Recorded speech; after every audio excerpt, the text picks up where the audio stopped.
In studying colors, white light is the best place to start because it is composed of so many colors. At least that's what the visible spectrum claims. Let's see if that's true.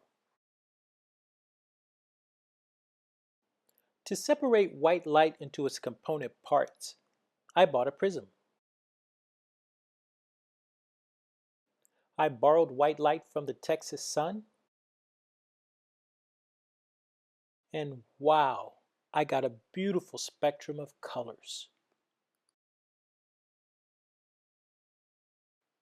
I put my results next to the visible spectrum, and the sequence was the same: purple, blue, green, yellow, orange, and red. Here is the explanation. Each color has a different wavelength. The lowest is purple, then blue, green, yellow, orange, and red. When white light passes from the air through the prism, the colors are bent. Purple is bent the most, red is bent the least, but the sequence is always the same: purple, blue, green, yellow, orange, and red. Are colors independent of their neighbors, or are they a blend of their neighbors? Let's take a look. This color wheel is composed of 6 colors, 3 primary colors and 3 secondary colors. The primary colors are red, yellow, and blue. The secondary colors are orange, green, and purple. According to research, secondary colors are created by blending primary colors. This color wheel is perfect because the secondary colors are created by blending its primary neighbors. In other words, orange is created by blending red and yellow. Green is created by blending yellow and blue. Purple is created by blending blue and red. Let's take a look. To see if the color wheel was accurate, I designed a small test. I prepared my primary colors of red, yellow, and blue and borrowed the color wheel.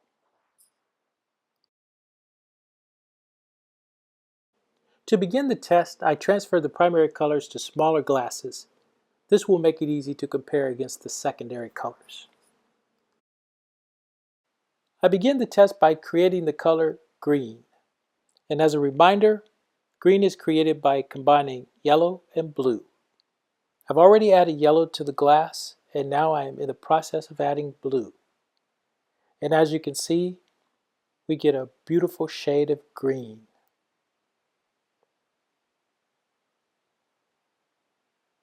The creation of the first secondary color is a big success. And now we go on to the second color, orange.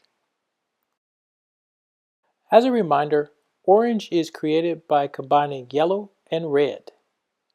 I've already added the yellow to the glass and in the process of mixing in the red. And as you can see, we get a beautiful shade of orange.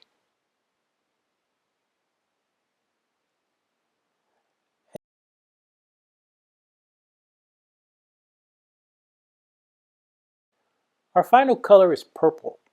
As a reminder, purple was created from blue and red being mixed together.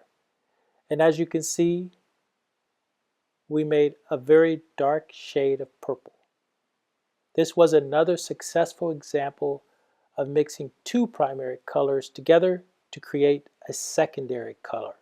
And as it turns out, the color wheel was correct. Before we leave, let's take a look at all the final colors: green, yellow, orange, red, purple, and blue.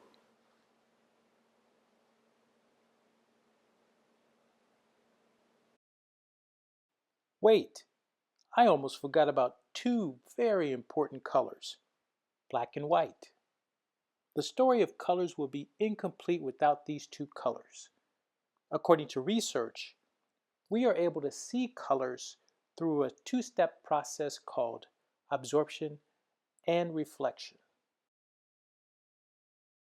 When we think of reflection, we might think of the Dallas skyline reflected in the water. But colors follows its own process of absorption and reflection in order to present us with these vibrant colors. Let's take a look.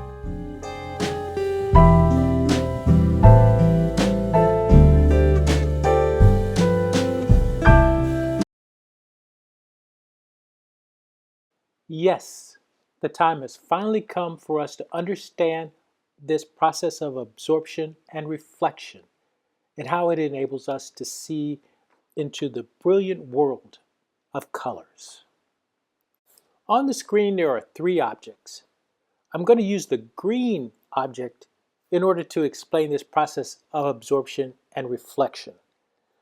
And it'll give us some insight as to how we're able to look into the beautiful world of colors. When white light hits the green object, all of the colors are absorbed into that green object except the color green. The color green is actually reflected away, and it is that reflection that we see when we see the color green. In other words, all the unrelated colors are absorbed into the object, but the matching colors are reflected away. Hold on. Black and white do not follow this two-step process of absorption and reflection because black and white are not included in the colors that make up white light. So what happens? When white light hits a white surface, none of the colors are absorbed. All of the colors are reflected. So we only see the white surface.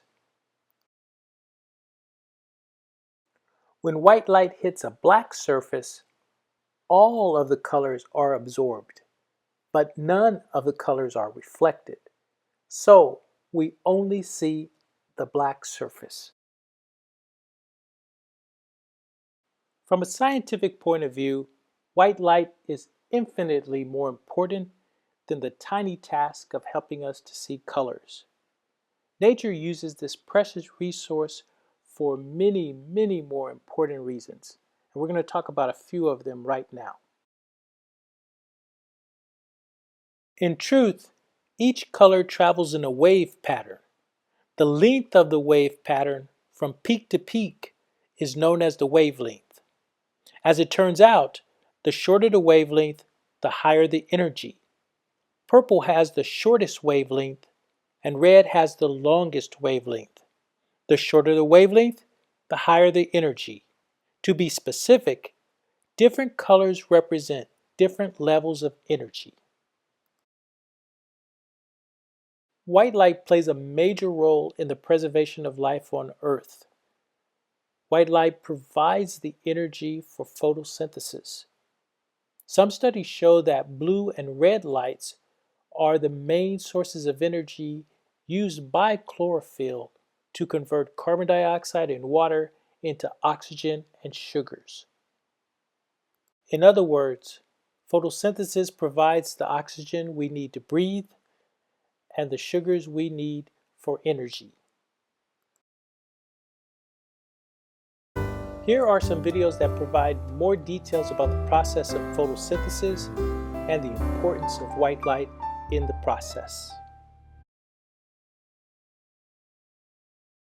Question: why is the ocean blue? Answer: because water is blue. Water is only slightly tinted blue. That is why water appears to be clear in small amounts. However, in large amounts, the story is different. Because of the vibrations of water molecules, H2O, colors with long wavelengths are absorbed near the surface of water, and red is the first to go.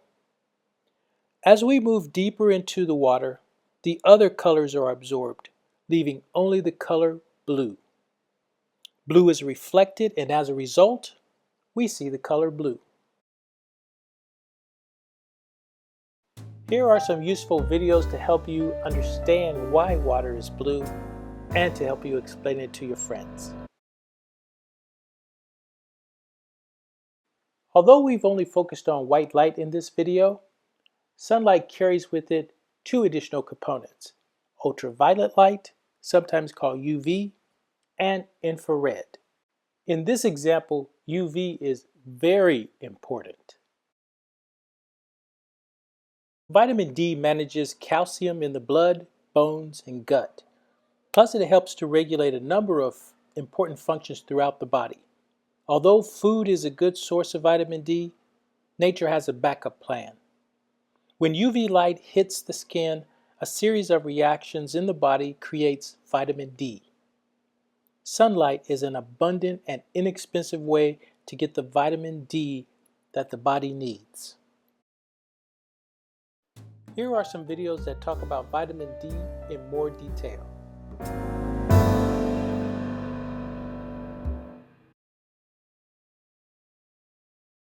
Thank you for watching this video on colors. I hope you enjoyed watching it as much as I enjoyed making it.